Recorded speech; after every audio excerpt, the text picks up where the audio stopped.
Tapi setelah kedua kalinya dia datang ke negeri tersebut, rupanya negeri itu hancur berantakan. Seolah-olah Uzair ini tidak percaya.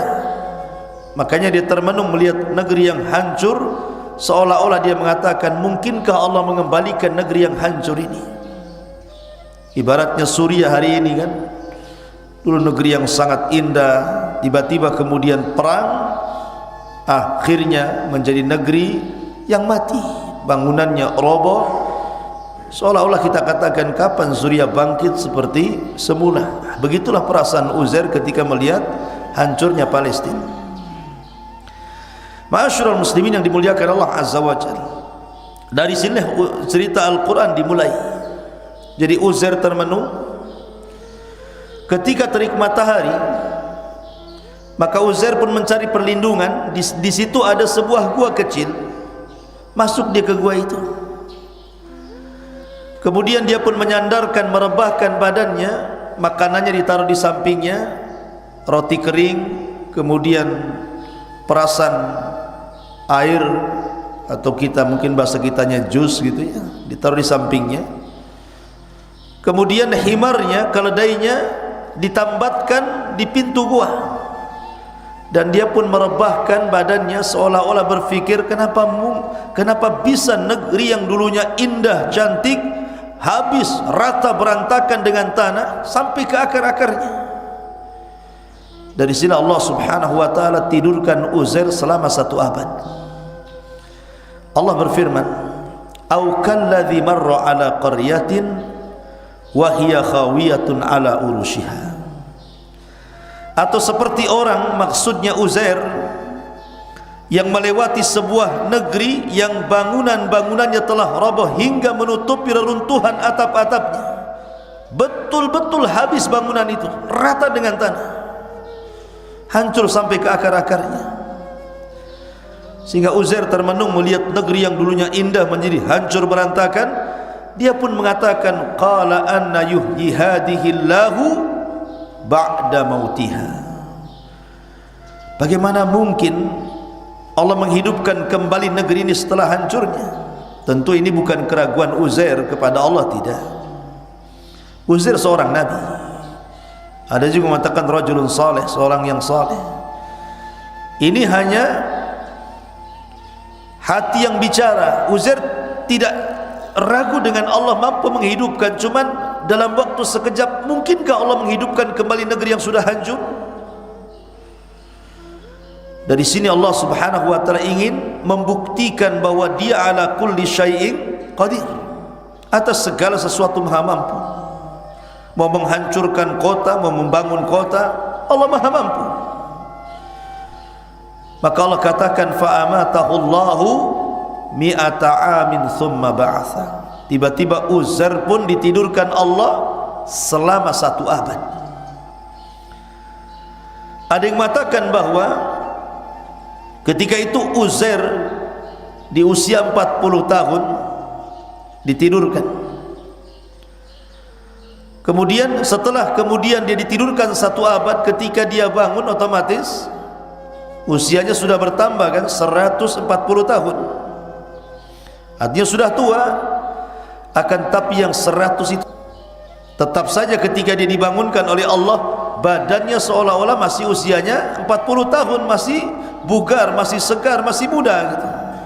Sama dengan Isa bin Maryam ini diangkat di usia 32 tahun ke langit. Ada yang mengatakan 34. Tapi di langit bukan berarti kemudian tua, karena kan Isa kan lama di langit dan akan turun di akhir zaman kan. Tidak, dia turun sebagaimana naiknya. Begitu juga Ashabul Kahfi. Jadi tidurnya itu tidak dianggap gitu ya. Lah Uzair ini ketika terbangun berarti usianya 140 tahun, 1 abad lebih.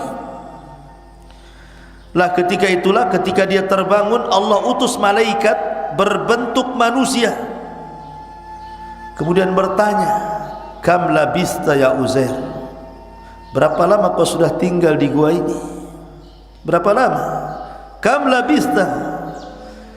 Uzair ini menganggap dia kan tidurnya zuhur, siang-siang. kemudian dibangunkan di waktu asar setelah 1 abad. Makanya dia mengatakan qala labistu yauman aw ba'da yaum. Oh, boleh jadi aku tadi tidur hanya 1 hari atau mungkin separuh hari, tidak sadar kalau sudah ditidurkan 1 abad. Dia kira baru sebentar, karena sekali lagi dia tidur di siang hari, dibangunkan di sore hari setelah 1 abad itu. Jadi kira separuh hari saja. Qala yauman aw ba'da yaum. Maka kata malaikat yang menjelma manusia ini mengatakan, qala bal labista mi'ata amin. Tidak wahai Uzair, engkau sudah ditidurkan 1 abad. Kalau tidak percaya, fangdur ila ta'amika wa syarabika lam yatasanna. Lihat makananmu, roti keringmu, jusmu yang kau letakkan di samping itu, lam yatasanna, tidak berubah sama sekali. Okelah, yang namanya makanan, minuman tidak bisa dijadikan tanda karena tidak ada ruh. Tapi lihat, Allah akan jadikan sebuah pertanda, wangzur ila himarika walinaj'alaka ayatan linnas. Tapi lihat keledai itu. Jadi Uzair melihat makanan tidak ada yang berubah sama sekali. 100 tahun itu makanannya, minumannya tidak ada berubah sama sekali. Tapi diperlihatkan keledai, keledainya sudah nggak ada. Yang ada hanya tulang-tulang saja berserak-serak di pintu gua itu. Di sini Allah hendak menjadikan Uzair sebuah tanda-tanda kekuasaan Allah. Allah mampu menghidupkan benda yang mati. Apa yang terjadi? Wandur ilal idham kaifa nursizuha thumma naqsuha lahma. Uzair melihat tulang-tulang itu, tulang-tulang keledai yang sudah berserak di depan gua itu. Tiba-tiba Allah rangkai kembali tulangnya di hadapan Uzair.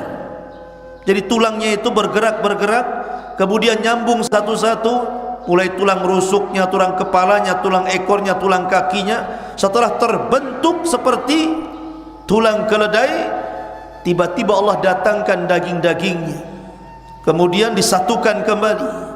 Kemudian Allah datangkan kulitnya, kemudian disatukan kembali. Kemudian Allah datangkan bulu-bulunya, kemudian disatukan kembali. Setelah betul-betul keledai itu berbentuk, Allah tiupkan ruh.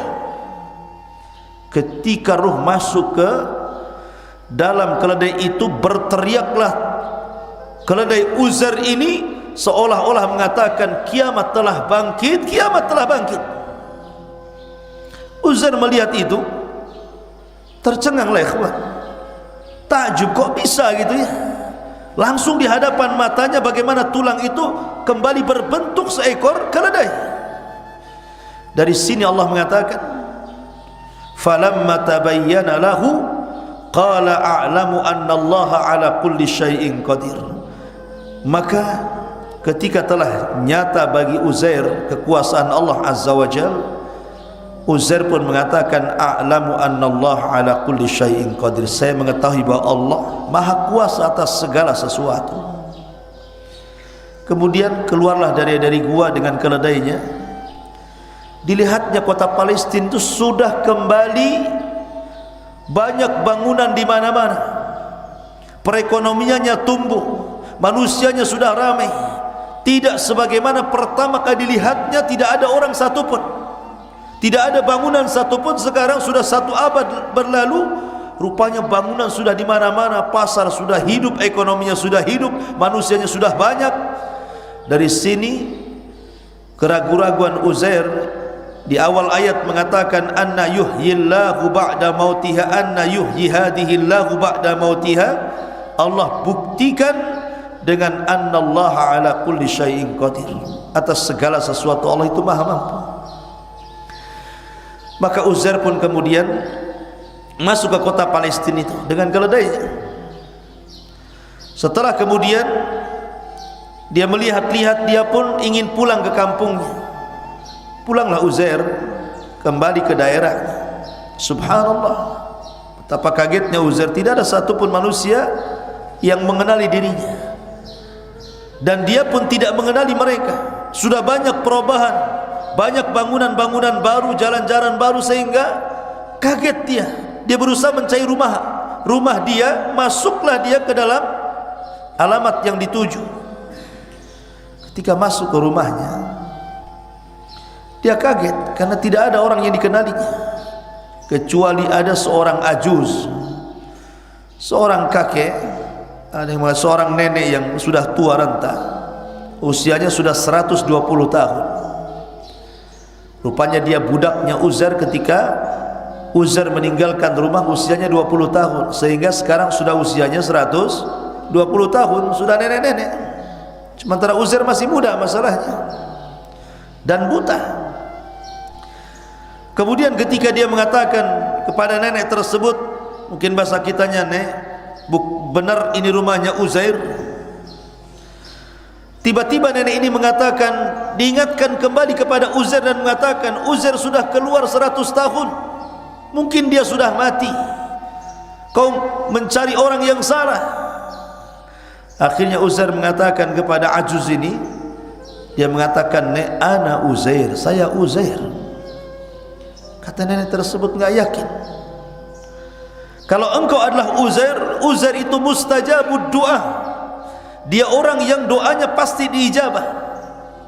Kalau memang engkau adalah Uzair, tolong berdoalah kepada Allah untuk menyembuhkan kedua mataku yang buta dan aku bisa sembuh dari stroke sehingga aku bisa berjalan."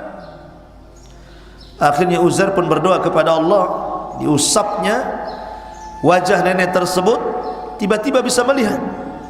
Kemudian diusap seluruh badannya, tiba-tiba bisa bergerak. Ketika dia melihat Uzair dengan kedua matanya, dia berteriak dan mengatakan, "Ha huwa Uzair, ha huwa Uzair." Inilah Uzair, inilah Uzair. Akhirnya manusia berkumpul di mana-mana. Kemudian mereka pun meminta Uzair untuk membacakan Taurat kepada mereka.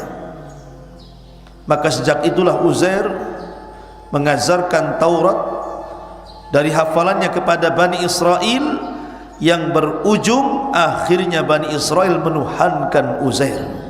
Wa qalatil yahudu Uzair ibnullah wa qalatin nasara al-masih ibnullah dzalika qauluhum bi afwahihim yudhahiuna qaulal ladzina kafaru qatalahumullahu anna yufakun. Berkata orang-orang Yahudi, Uzair itu anak Allah. Kenapa disebut anak Allah? Karena Uzair itu mampu menghafal Taurat masalahnya. Nabi Musa saja tidak hafal Taurat, dia berdakwah dengan papannya. Tapi Uzair ini mampu menghafal Taurat ketika Taurat hancur tak berantah kemana. Dia sanggup menghadirkan Taurat dengan hafalannya, betul-betul sempurna. Sehingga orang-orang Yahudi mengatakan, jangan-jangan Uzair itu anak Tuhan katanya. Makanya kemudian mereka mengatakan Uzair itu anak Tuhan. Wa qalatil yahudu Uzair ibnullah. Sementara orang-orang Nasrani mengatakan Al-Masih Isa bin Maryam justru anak Tuhan. Itulah perkataan mirip seperti orang-orang musyrikun. Qatalahumullahu anna yufakun. Semoga Allah binasakan mereka. Betapa jeleknya ketika mereka membuat kedustaan. Inilah kisah di antara kisah-kisah Uzair. Ada yang mengatakan Uzair sekarang kuburannya berada di kota Uzairiyah, sebelah timur Quds. Di sana ada masjid namanya Masjid Uzair. Ada juga yang mengatakan bahwa kuburan Uzair itu di sebuah tempat namanya Muhafadhatul Imarah, sebuah kota yang disebut dengan Imarah sebelah barat Irak. Wallahu alam. Tapi yang jelas bahwa Uzair adalah salah satu nabi dari nabi-nabi Bani Israel. Wallahu alam. Subhanaka wa bihamdika asyhadu an la ilaha illa anta astaghfiruka wa atubu ilaik. Allahu ta'ala alam. Assalamualaikum warahmatullahi wabarakatuh.